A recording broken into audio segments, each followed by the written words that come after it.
Hi everyone, welcome to this month's Friday Exchange. There are still some people joining us who will admit as we go along.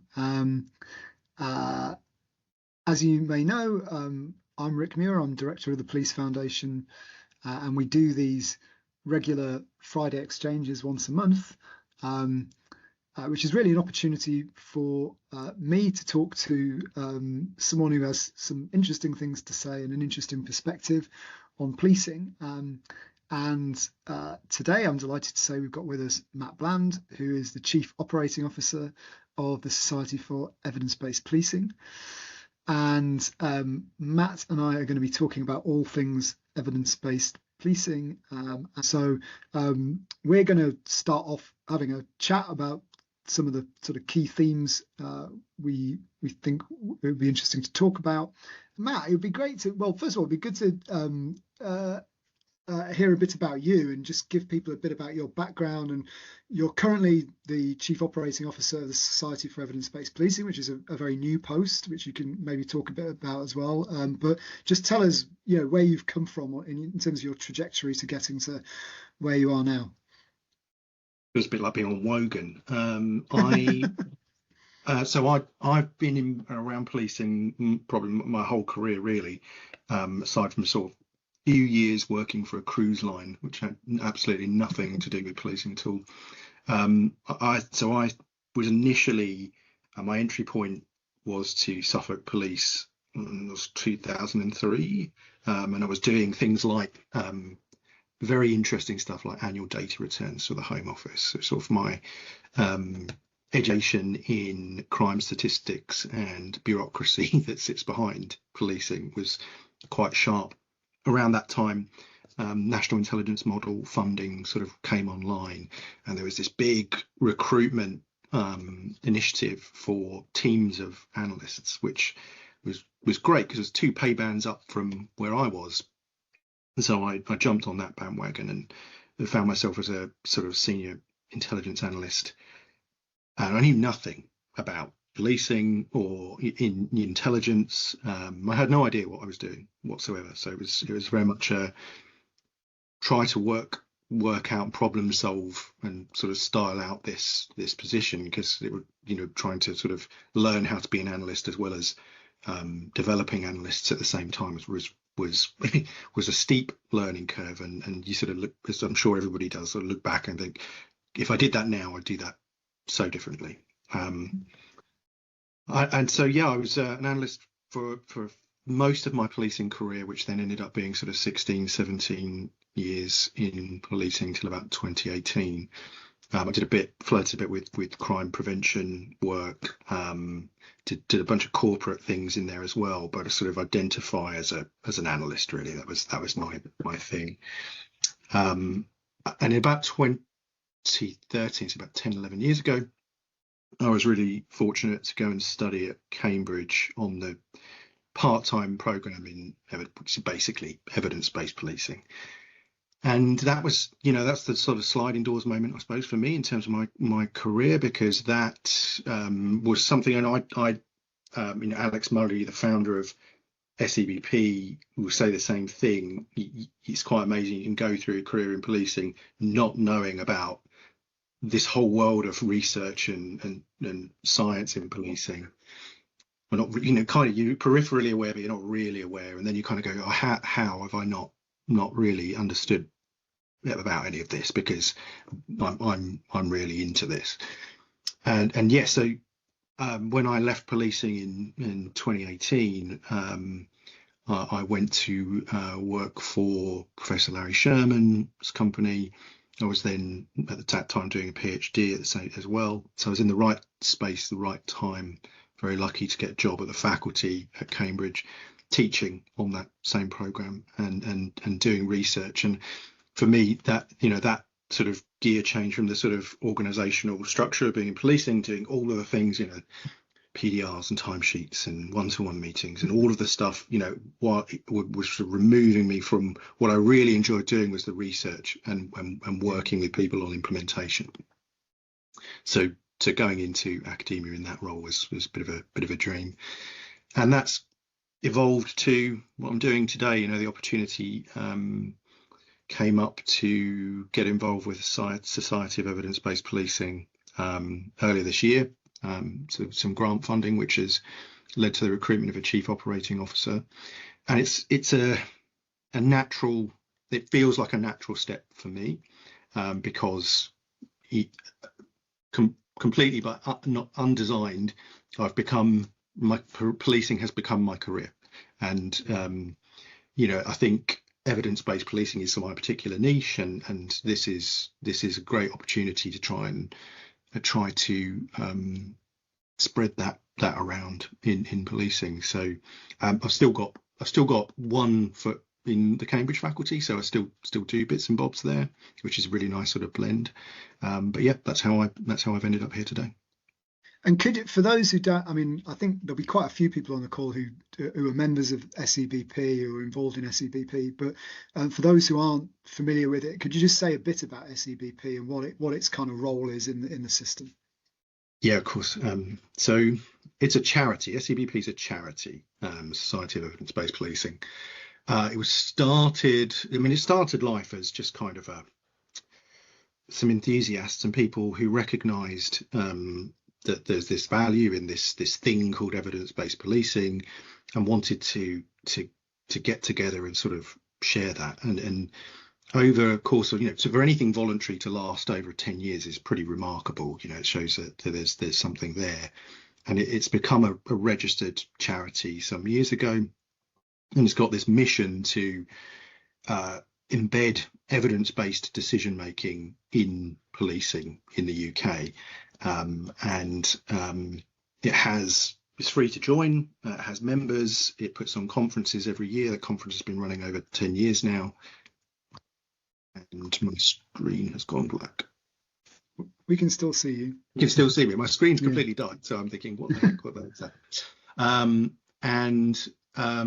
It's sort of spread around the world. So there are other chapters of the society. They're not directly linked, but people doing the same thing in Australia, New Zealand, America, Canada, the Netherlands, and really now it's sort of moving to this new phase of development. By partnering up with Police Foundation and the Youth Endowment Fund, it's starting to think about how it can professionalise, how it can start to grow its operations and become more influential, both in terms of sort of bringing up the awareness of evidence-based policing, but also putting some tools in the hands of its members to be able to go and practice it.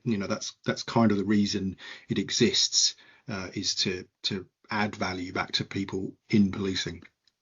Yeah, great. And moving to the sort of question of evidence-based policing, I mean, could you I remember Larry Sherman gave a lecture at our conference a few years ago where we asked him to do a kind of survey of where he thought evidence-based policing was at, and the title of his lecture was two cheers for evidence-based policing, which is sort of, I guess, saying 2 ticks but not 3 ticks as yet, and he had his own sort of interpretation as to what success there's been in terms of embedding evidence-based policing as part of the way in which policing works. I mean, what would be your assessment of, if you like, the health of the movement for evidence-based policing at the current time? Pretty good. I mean, you've got to sort of baseline, benchmark it to where it was. I mean, talking about the application of scientific methods in policing. Scientific methods have been around hundreds of years. But in terms of the policing space, it's probably been not even 30, since the term evidence-based policing was first used. I think it's easy to sort of hold it up to other professions like medicine, like education, and say, well, there's not a National Institute of Clinical Excellence as such. There's not this, there's not that.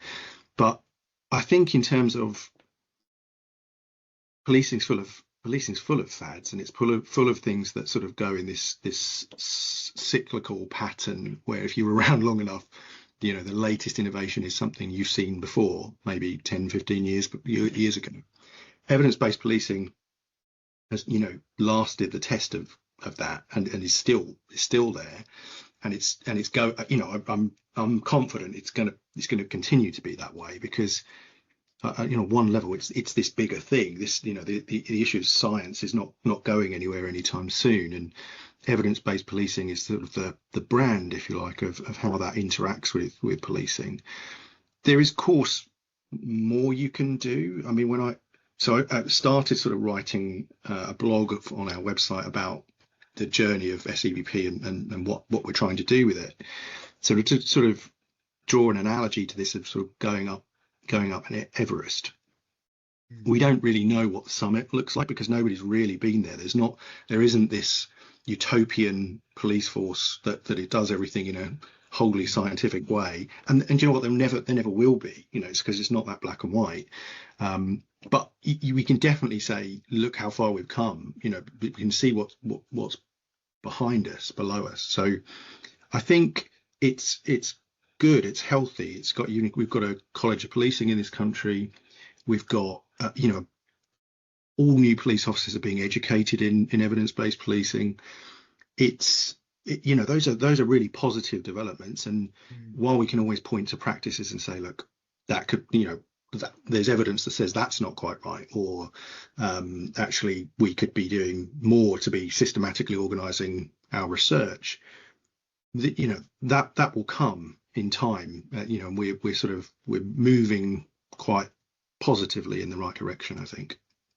Do you think, I mean, one of the things that always used to be said by people who'd was that you get, people going on, on the Cambridge course, for example, and then going back to their force and being really excited and motivated by what they've learned, and then when they get back to their force, it's like kind of crashing down to earth again, and then you get into the issue of, does your does your immediate supervisor really understand this stuff? Does the force is the force kind of the way the force works and the way it's organized itself? Is it creating the space for people to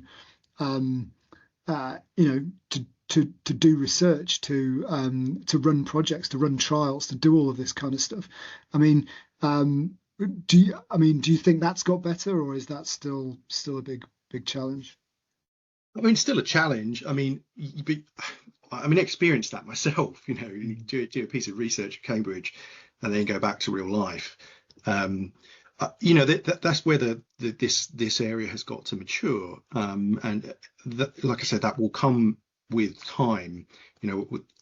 We talk about this critical mass of people, practitioners, who are doing EBP, and when we get to that tipping point, and you've got more people doing it than not doing it, more people sort of involving evidence in their practice of policing than not, everybody will kind of have to go that way, because it just becomes the norm.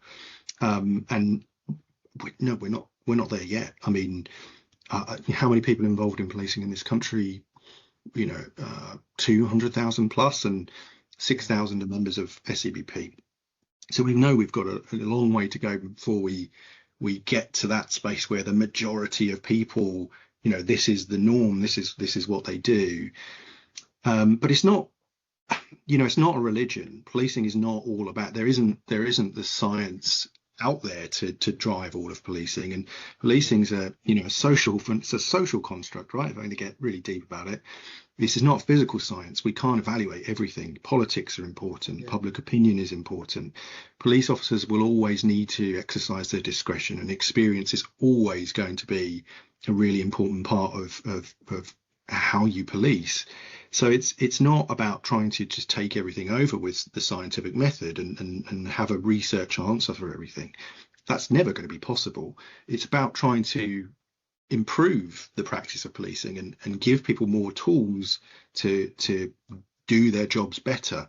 And I think we could plot out a route that's got 20 years in it. It's going to have ups and downs, and we aren't in that place where you can walk out of a course, and I'm sure everybody who does the PCDA experiences this when they do their piece of research and they take it back to work, and it doesn't always then translate into something.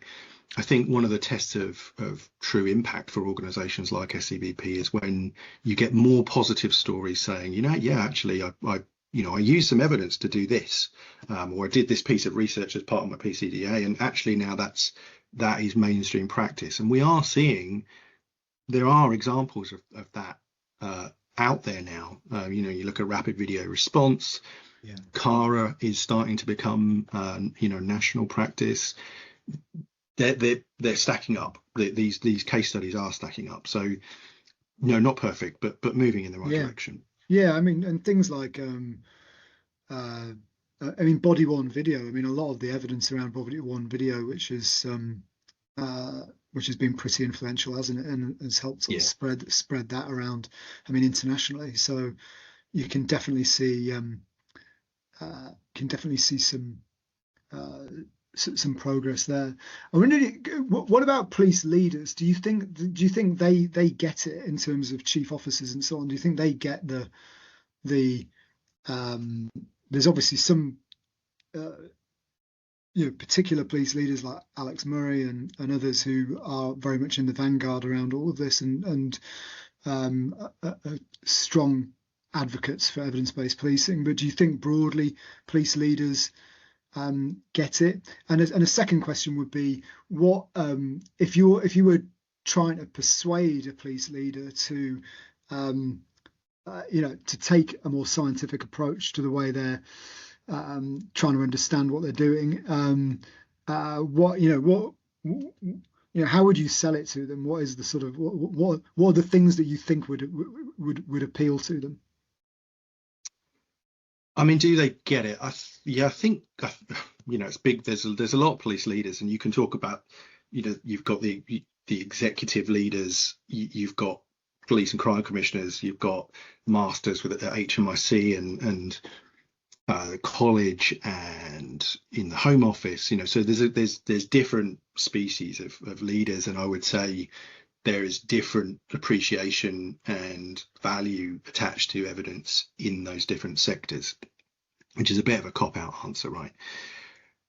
Broadly speaking, I think there is an appetite, but look, being a police leader is incredibly complex, high-pressure job, and you've got to deliver results. You're accountable for it, and I don't think any police leader could say, look, everything I do is going to be evidence led, because it just isn't the evidence there to do it. So you've got to do things other ways, and you've got to be open-minded about it. But I think there's probably a minority of police leaders now who aren't open to considering evidence, aren't aware of this movement to sort of build up this body of knowledge. And the manifestation of things like the College of Policing, which I know gets criticised in policing, have been there. But if you step back from that and you look at the fact that we're one of the only countries in the world that has a professional practice body that is talking about the application of science, and there are loads of resources out there that the College of Policing have worked up. What Work Centre, the Practice Bank, these are major assets for UK policing.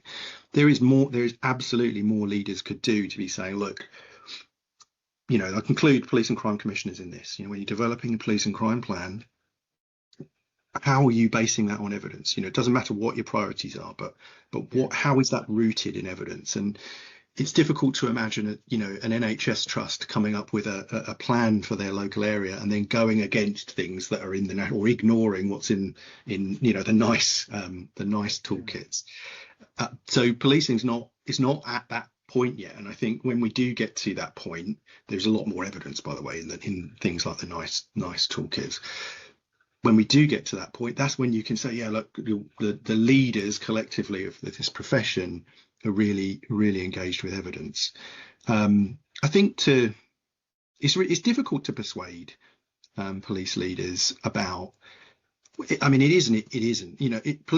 In one sense, you've got them needing to deliver results, and the evidence can help them bet on the right things. So if I'm under the pump I'm a police leader, I'm under the pump to reduce serious violence, there's loads of evidence where you can say, look, we're going to do this, this, and this, and I've got better odds that I'm going to have some success there. That I think is the real value for police leaders. The difficulty is, as I said, there's lots of gaps in the evidence base. I mean, lots of the current threats facing policing need further exploration, and police leadership positions are not a long-term game. You know, chief executives aren't in position for 10 years or more. Their terms are usually much less than that. So trying to invest in longer term research projects sort of requires this sort of benevolence of saying, well, we're going to do this innovation. We don't really know its work. We're going to put an evaluation framework around it, but I'm not going to benefit from the results. That's going to be my successor or my successor's successor. And, you know, policing does, in my experience, suffer from a culture of doomed to success. New initiatives need to be seen to work because I need to be able to say that when I go to my next promotion board. It's a very cynical view, but one I, you know, was exposed to numerous times. You know, to have conversations sometimes with officers who saying, be giving them an evaluation saying, look, this isn't having the effect that you want it to have, and it would go, you would almost see it go in the drawer, like that's not coming out again. That's real life, and the obviously as policing matures with its experience with the evidence base, it will move beyond that because culturally we've got to get to this space where it's okay to say this isn't working because we learn something, we try something else, and that is difficult in an environment where you've got short-term tenures in those posts. We've got some questions coming in, so I'm just going to, because they're coming in thick and fast, so I'm going to go to some of these now. So Anthony Evans has a question here. My master's thesis on strategic governance and application of EBP, published in 2020, identified key implications around the willingness of police leaders to accept challenges from below arising from EBP research, and how mainstreaming of EBP could be hindered by financial constraints and something you were just talking about, short-termism. Does Dr. Bland think these are still current issues? So the issues there being willingness of police leaders to accept challenge from below, financial constraints, short-termism. Are those still barriers, do you think? I mean, I tried to practice what I preach, so I've got to say I've got no evidence for any of this. Is all my opinions. I think all those things are still relevant. I think policing is by nature a hierarchical organization. It has to be command and control. And that, I think, there is clearly a move to sort of authentic leadership models where leaders can be vulnerable and can say, it's okay to say, I don't know, or actually, it's a really good point. We're going to change that. So I think you can observe changing nature of that in practice, but this isn't just at strategic leadership level. This needs to happen. It's all the way down leadership in both police staff and police officer role profiles. You need supervisors to be able to say, listen to their team members and say, if they've got some evidence or some information that something isn't working, or actually we should be trying something else, they need to be able to respond to that. And my sense is I don't think that's the norm, but like I say, that's my sense. The financial constraints thing is a real threat. It's an opportunity and a threat, but it's a real threat in terms of the fact that all police forces are going to be under massive pressure to take money out of the budget. Now that might mean you can, the things that you do to meet those challenges are evidence based. You lean into the evidence base to make the decisions, but obviously the pressure when you've just got to make decisions, you might have to say, look, we're going to put science to one side. We certainly can't afford to invest in ongoing research or wait for evaluations to produce. So we're just going to do this and that and the other. So that needs to be managed carefully by people in the evidence-based policing community, just to make sure that evidence-based policing is still contributing in that environment. Yeah. There might be a short answer to this one, but Karen Drury asks, is there research about best methods, the best methods for introducing EBP into forces? So is there research on what's the evidence on the introduction of evidence-based policing, if you see what I mean? This is a topic that fascinates people in my sort of circles at the moment, because this is what we're trying to do. There is some research around attitudes. I mean, Anthony's thesis sounds like a good read on this subject as well. But this is something SEBP is going to be looking to do. So in the next few years, SEBP will be looking to gather evidence on the implementation. There are EBP units all over the country, and we've obviously got access to 6,000 members who are actively out there trying to practice this. So we'll be looking to try and gather some evidence from that community to play back into forces. But at the moment, that's not deep evidence-based, no. Yeah. And I've got a question, I think, from Luke, who I think must work for HMI CFRFs, judging from his question, but tell me if I'm wrong, Luke. But he says, we're currently designing Peel for 25-27. How would a good force look when it comes to evidence-based policing? Who are the most important people for us to speak to in force to understand how a force is approaching evidence-based policing? So this is, what would good look like in terms of if you were inspecting a force around evidence-based policing, and who should they speak to find out? I used to work with Luke, I think, so he's given me a curveball question there. I don't think you need to overcomplicate the assessment of this. I mean, it's really difficult to, we have got a body of evidence that generally we've got, we've assessed the effects, we've assessed what will happen if police forces put that in play. It's called the What Works Centre. And I think it's a genuinely reasonable question to ask forces, like, what are you doing? How have you considered the evidence? It shouldn't be as black and white saying you've got to do all these things, because local context is really important.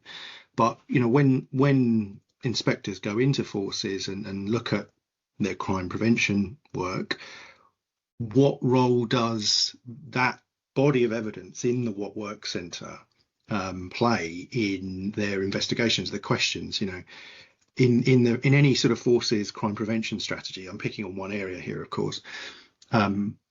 What evidence can the force give that they have used evidence to build that strategy?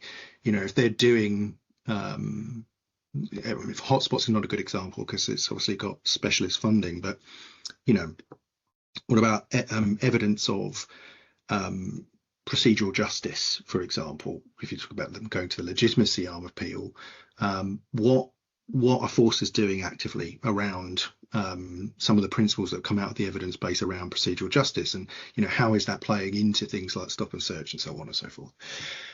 That probably means there is no one person you can go to ask those questions, because they're context specific questions depending on what the inspectorate is looking at. So but that's probably speaks to this sort of broader point of what we're trying to achieve of evidence-based practice becoming a concern of everybody in policing, because whatever you're doing, whether it's on the front line, whether you're in HR or whether in procurement, there's going to be some evidence there. How are you considering what the science says about achieving the best of the outcomes that you want to achieve? And I think that sort of general question is where I'd start if I was inspecting. Yeah. Question here from Alex Blatchford, who says there's surely a tension between EBP for promotion boards and Baroness Casey's initiative ITIS, which people will remember that when Baroness Casey did her review into the Met, she said one of the biggest problems in the Met was initiative-itis. This constant stream of initiatives meant that the Met kind of is just bouncing around between initiatives rather than having a kind of long-term sort of strategy. Would appreciate thoughts on isolated EBP-minded leaders doing something versus something oriented towards whole system improvement, which binds all by definition. So yeah, what do you think about this challenge of kind of having lots of people out there doing lots of interesting things and experiments versus I guess taking a more system-wide strategic approach to this? I mean, is that an either or can you do both, or just any thoughts on that? I mean, it's a problem. If we're going to get to the top of the mountain, that's a problem that's got to be solved. It's a really astute question, because a lot of policing culture is about being seen to do something, to need you to do something. It doesn't matter what it is, just go and do something, have an action plan and go and do some stuff. And actually doing the stuff is often enough because it gets somebody off my back, or I can demonstrate to the community that we're taking action. We've got to move beyond, the service has got to move beyond that and look more at outcomes. I don't know that that's going to happen anytime soon, because, or maybe even at all, because the media is the media, the public are the public, and until somebody's sort of brave enough to say, look, do you know what? I'm not putting more boots on the ground, because visibility, the evidence here is that visibility is not the key driver. I'm sort of giving a devil's advocate example. I think it's really difficult to move away from that initiative-itis. We need to be seen to be doing stuff. So I think what the coping mechanism, if you like, for that is building up a evaluation culture. It's okay to do stuff. It's okay to do stuff that you've not tried before, or has not been tested, but track it, monitor it, and do that in a way, not with an RCT. It doesn't need to be a randomized control trial every time. In fact, it's probably never going to be that. But move to a space where if you're going to try something, you've got to show what the outcomes were, and you've got to do that in a way that has some rigor. And then you build an apparatus of organizational memory. This was a thing in the national intelligence model way back when, and has never really been fully solved. But the PCDA is a really good example of this. Every student going through the PCDA is doing a research project, and some of those research projects are really good. Where's that going? How's that benefiting policing PLC? It's not. It goes into, it might be stored in a local force, but sharing that knowledge across is either reliant on the practice bank or the what work centres, which are good initiatives, but they're not seeing across that whole spectrum. And so with this new set of officers who are coming through, are sort of already learning that actually it's all very well learning these nice evaluation skills, but we don't do anything with them. So that is where I think the focus has got to change in terms of professional practice across the profession.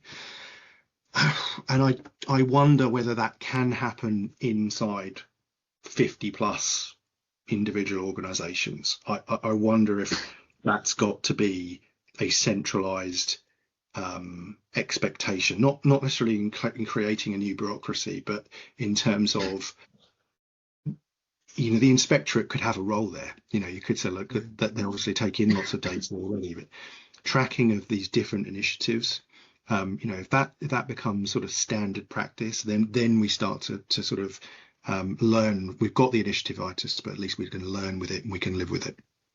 Yeah. Now I've got a spiky question here from Paul Matthews at the Police Federation. So Paul, who I know well, is one of our practitioner fellows.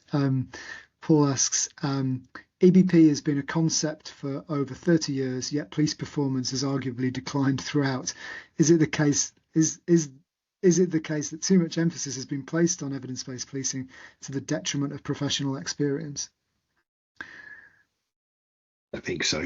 That's quite a glib answer, but I don't think evidence-based policing is superior in terms of its influence on practice to professional judgment. I mean, there's lots of factors that obviously affect police performance. Resourcing is a big one of them, but that, you know, police performance is inherently linked to this external environment of criminality, and, you know, the rules of that game change every day. So trying to unpick sort of the direct causes of that is really tricky. But I'd be very skeptical of the notion that overly focusing on scientific methods, which is still niche in policing, is the main driver. Yeah, that would be my pushback. Yeah. And I wanted to ask about sort of policy and police reform agendas, and whether you thought, you know, how can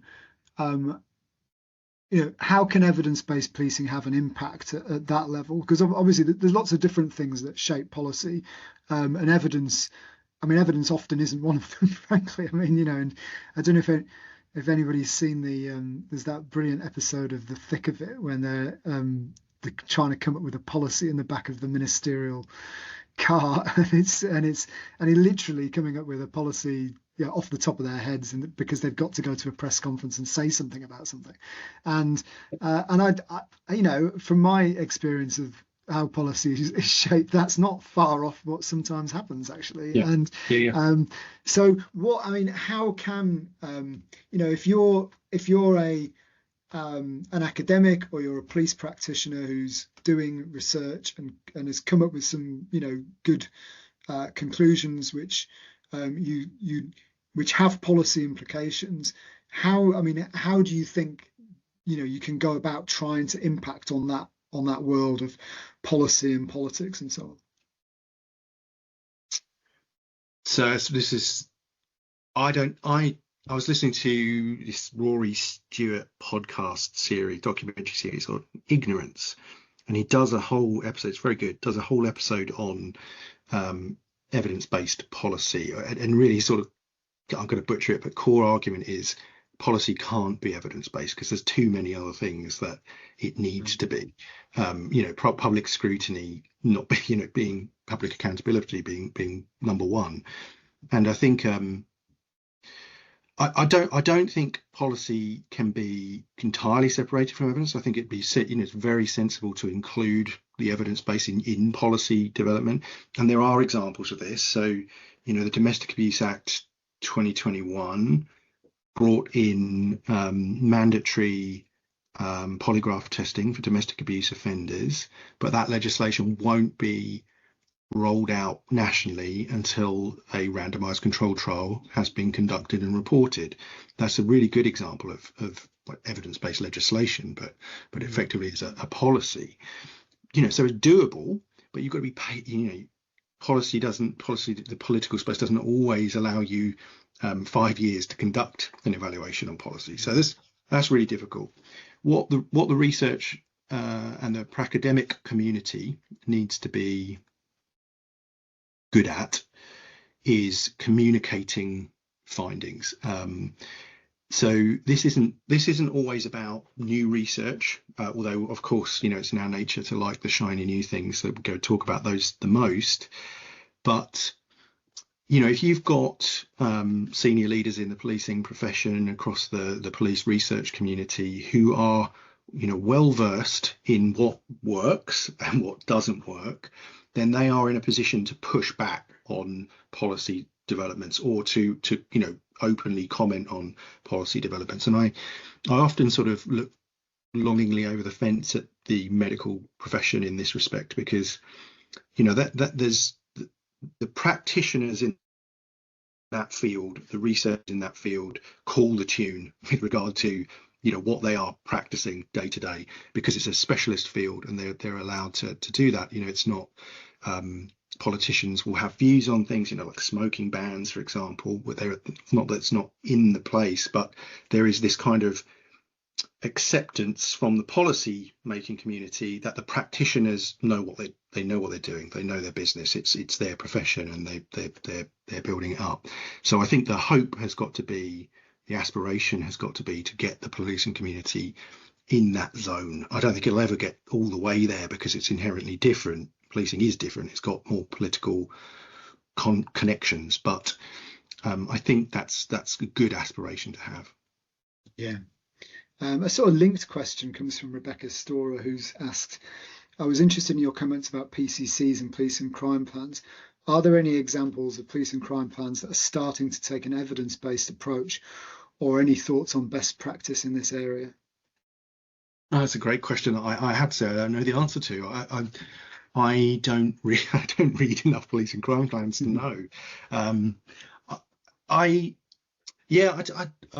can't. I could waffle around something that was sort of a bit anodyne, but I think what you're asking is a really important question. And the APCC they are engaged in evidence-based policing. They are engaged with their society.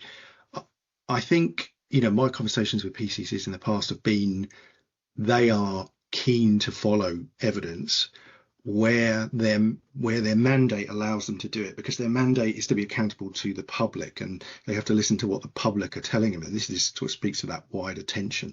But I think what a great piece of research it would be to actually look at the 43 police and crime plans, 40 odd police and crime plans, and do that assessment. How much in here actually is evidence based. That could also inform the research agenda that we need to be undertaking to move the field forward, because antisocial behaviour is going to be would be my bet, it's going to be in there lots and lots. A whole great deal of studies been done on antisocial behaviour. So what do we do to fix that? What are PCCs doing to build some evidence base around the activity that they're doing is a really interesting proposition. Yeah, absolutely. No, I mean, we just did a piece of work on antisocial behaviour. One of the trying to review the evidence base, and one of the challenges is the evidence base isn't great. And I think that's one of the things actually it'd be worthwhile doing at a sort of strategic level, is thinking through what are the bits of policing which are kind of where the evidence sort of deserts are. There's sort of there's some look the What Works Centre around crime reduction, around that kind of crime prevention, crime reduction space. There's quite a lot of stuff there, but I don't know, investigations, is that, is there much on that? I mean, so there's big bits of policing where you sort of think actually, they haven't been subject to sufficient research. Yeah, I mean, look, again, signs of progress.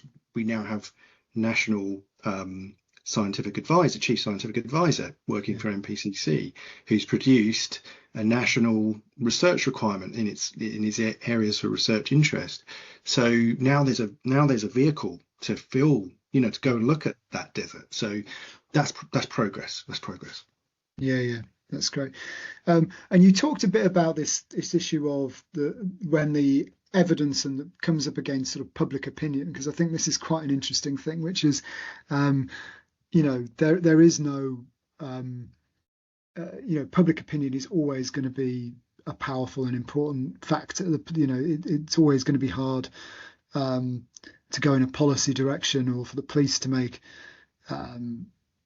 prioritization decisions or other decisions which sort of fly in the face of what most people think, because if they do that, they'll get a lot of pushback. So I don't know, how do you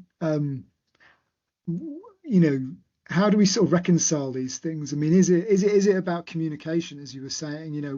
What does the EBP proponent do when they've got a piece of evidence which says, well, actually, this is a really compelling piece of evidence, it tells us we should be doing this thing, but then the recommendation is something that just is not popular, or just runs against kind of ingrained sort of public prejudice sentiment about how things ought to be done? I mean, how do you tackle that?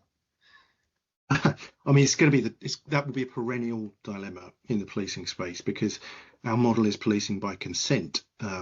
So we can't you might, if science worked out that there was some vaccine that we could inject children with that would mean that they would not become offenders, that's unlikely. Great, the evidence says this, but like practically, it's never going to happen, right? So, I think there's always got to be some deference to democratic norms, and that issue of we live in the society with these values and this legal framework, and the evidence has to operate around that. That unpicking that on a case by case basis obviously got a lot of subtlety and nuance to it, and I think there's got to be some maturation, and then some of that comes in practitioners being upskilled and just getting more familiar with working with evidence. Is the evidence itself has got to mature in terms of its coverage so that it can, we can have more evidence informed discussions, because as we've said numerous times, you just can't do that in some areas. And then after that, really, it's in the hands of leaders who have, chief constables, police and crime commissioners are accountable to their public for their policing services, and they're always going to have to be the ones who make those decisions. To talk to, I think you said it was Paul's point around professional judgment. Evidence might say that a particular form of use of force is much safer, for example, but it's always going to be the officer on the ground's choice about whether they can employ that or not. And you're never going to be in that case where, well, we're just going to stop this situation and run down a checklist and we're going to look at, it's never going to be in that position totally. So I think, if you pick, you can pick some really interesting examples where I think you can see this tension. So, there's a body of research which says, look, arrest in domestic abuse cases, like mandatory arrest, you're going to have to arrest the suspect, is not, that does not reduce reoffending on average across the board. But we're in a position where, the national policy or the preferred practice is you've got the power of arrest, you use it. The reality is, actually, it's only about 30% of the time it is being used now. So you're seeing that sort of professional judgment practice sort of push back and sort of go in the same direction as the evidence. And I think, we've all got to be, it's really glib, isn't it, to say everybody's got to be grown-ups about this. But when there is that policy debate about mandatory domestic abuse arrest, when that next comes up, we've got to factor in what the research is saying. And there might be this nice view that, domestic abuse this view that domestic abuse is bad and everybody must be locked up for it, so we must do arrest. But that isn't a grown-up approach to a complex problem. That's overly simplistic, and we've got to accept that there's more nuance there. And then ultimately, it's going to come down to mostly the leaders on the ground who've got to make those decisions, which is difficult, really difficult. We've got a really good, interesting question here from Dave Bamber. And Dave asks, is there a danger that EBP becomes the backbone of authorised professional practice and leads to a one best way, tailorist approach to nuance aspects of policing? So in other words, you just get a sort of, the APP says, well, we've seen from various randomized controlled trials that this thing seems to work, so therefore in every case this is the thing to do, which then ignores ignores not quite the word, but it might encourage a mentality where people are just following that rather than a checklist kind of thing, rather than judging the situation in front of them. I mean, how would you respond to that? Policing by numbers, yeah. I mean, we can't let that happen, right? That is where I say it's not a religion. It's a tool in the box. It's not about saying this is the only, this awesome body of research says this is the only way we can police. That can never happen, because policing is incredibly complex, very dynamic, unique situation context. No body of research could ever look across all of that. No hope. So again, we need to be less polarized. This is not EBP or the highway. This is EBP as a useful tool in the blocks. And I think that what Dave's saying, Yeah, sorry, Sorry, go on, Matt. I've no got problem. my they've gone out, but they'll be back soon. Daddy's on a call. Brilliant. Okay, We were. sorry. No, it's great. That's I knew brilliant. Because my son was going to break in and disrupt this event at some point. no, Apologies, it's great. everybody. It was either your son or my dog, so don't worry Yeah. about it. Sorry, carry Um, on, Matt. no, I'm sure I had some really killer point to make there, and it's just It's suddenly gone. just jumped straight out of my head. Oh well. Oh Well, well. Yeah, well. Look, good, really good question from Dave. I got And it. I remember what it is. yeah, go on. The real danger here, the point that Dave makes is, if APP becomes solely based on evidence, I think, yeah, you could see that, like, if people, the lunatics take over the asylum there and go, oh, this APP's got to be, if it's going to be an APP, it's got to be based on evidence. That's actually not a desirable situation. That there has to be multiple viewpoints in going into authorized professional practice, but it also got to have that fire break between, yeah, okay, it's in APP, but I got to make the call on the ground, right? So, there needs to be, again, that level of maturity in how you apply it. Yeah, great. And yeah, sorry about that. This is what No happens worries. at half term, and inevitably you get disrupted. Um, Mary asks a question which I think I know the answer to, but I'd be interested to hear your thoughts, Matt. I may have missed this, but where is the evidence held? Is there an easy to find location, or do we need to search a larger database? So what? Yeah, where is the evidence? Where should people go if they're looking for evidence? I mean, it's such a fabulous question. Really, Sabi, you haven't missed anything. And this is a big challenge that evidence-based policing has got to deal with. Evidence is not accessible. It's not. It's going to be complicated by nature quite often. But even if even if you can get access to research papers, often they're behind paywalls.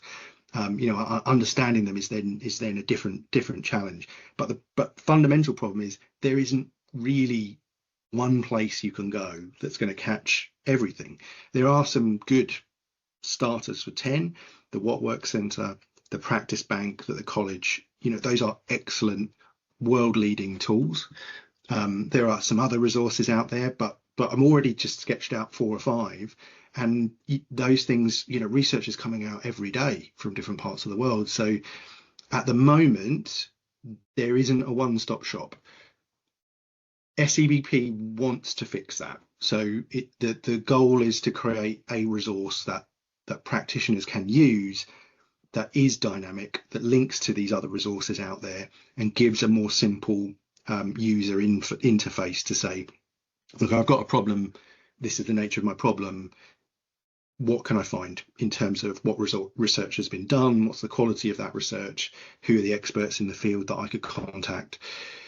But it doesn't exist yet. So we're sort of actively building it, and that's the next phase of the SEBP project. This has got to, if we want to get to that place where we've got a grown up conversation going on around practice and well-informed, upskilled policing practitioners, we've got to have that tool. We've got to have it. Right. Well, look, thanks so much, Matt. We've almost reached the hour mark, and thanks everyone for such great questions. Thank you all so much. Thank you very much to Matt for his time and his thoughts on everything EBP. Just to let you know that we'll be holding our next Friday Exchange session on the 29th of November, and we'll be speaking to Sir Craig Mackey, former Deputy Commissioner at the Metropolitan Police. And Craig will be talking to us about his views on organised crime, technology and policing, lots of the stuff that he's been working on in his policing career. And then in December, we'll be talking to Kerrin Wilson, who was latterly Assistant Chief Constable in Lincolnshire Police, and we'll be talking to her about a range of things: diversity in policing, women in policing, leadership, lots of different issues. So looking forward to those conversations. Thank you all for being here. Thanks to Matt, and have a great weekend, everybody.